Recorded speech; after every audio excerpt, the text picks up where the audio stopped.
그 가해자한테 이제 전화가 왔어요. 미안하다, 뭐 죄송하다 이렇게 사과를 했죠.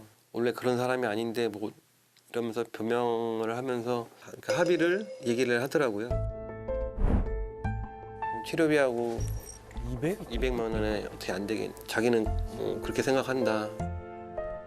문자가 마지막으로 이제 연락이 없었어요. 되게 반성하는 거예요, 저게? 하는 거야?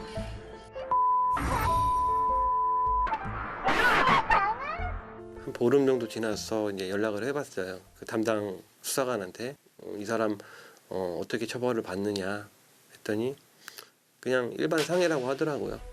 응?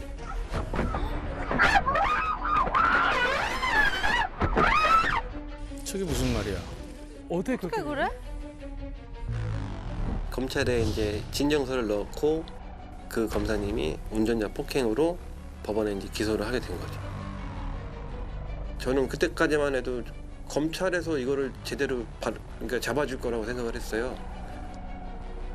근데 징역 2년에 집행유예 3년 그리고 사회봉사 120시간이. 저렇게 쉽게 아무것도 아닌 일이잖아, 그러면. 법원 판결의 내용을 보면 피해자가 진심 어린 반성을 하고 있고 이런 얘기가 있어요. 근데 법원이 그걸 어떻게 판단을 하죠? 무슨 근거로? 그거를 판단할 수 있는 기준이 뭔가요? 200? 저는 그게 너무 억울했어요. 부통하고. 왜 법원이 그걸... 정말 1심 끝나고 그 검사님이 이제 항소를 하셨더라고요. 그래서 2심까지 갔는데 기각이 됐어요.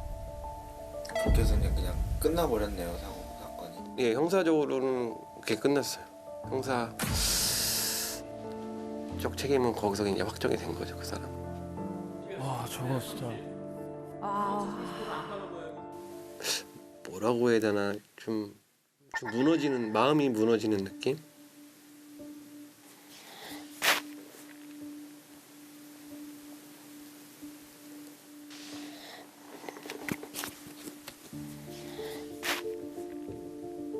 저렇게 맞아도 집행유예예요, 그러면? 지금 이게? 아니 이번엔 뭐가 돼 진짜. 좀 울컥하는데. 어떡하니.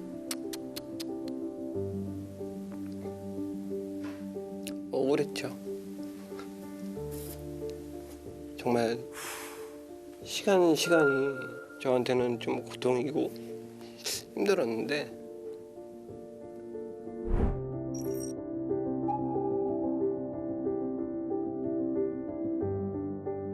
근데 이 택시 기사라는 직업은 일단은 처음부터 끝까지 의뢰 입장에서 손님을 안전하게 목적지까지 모셔다 드리는 게 의무이기 때문에 근데 그런 상황을 너무 좀 악용하는 사람들이 많고 그런 일이 생겼다면 그에 대한 합당한 처벌이나 이런 게 제대로 돼야 사람들도 경각심을 갖고 조심하게 되고 택시 일을 하시는 기사님도 좀 이런 일 안 당했으면 좋겠습니다.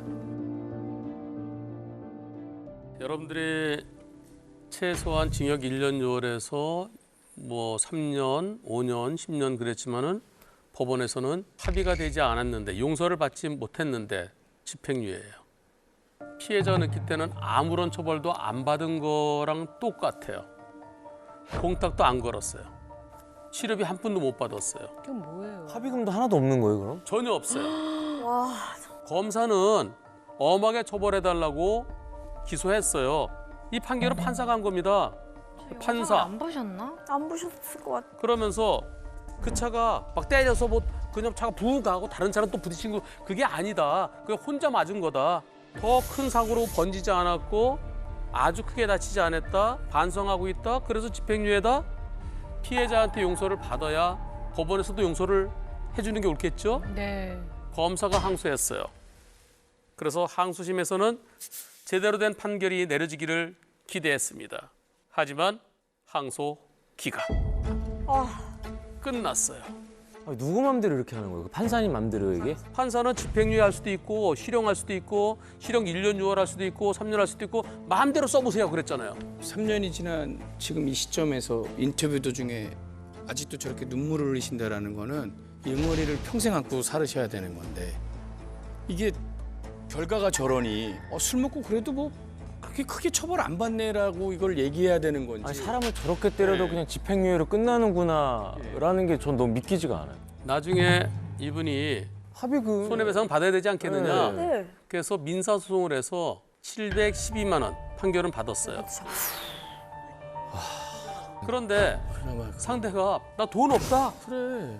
판결만 받아놓고 또 어쩌면 휴지 조각이 될 수도 있어요. 아니 이거는 야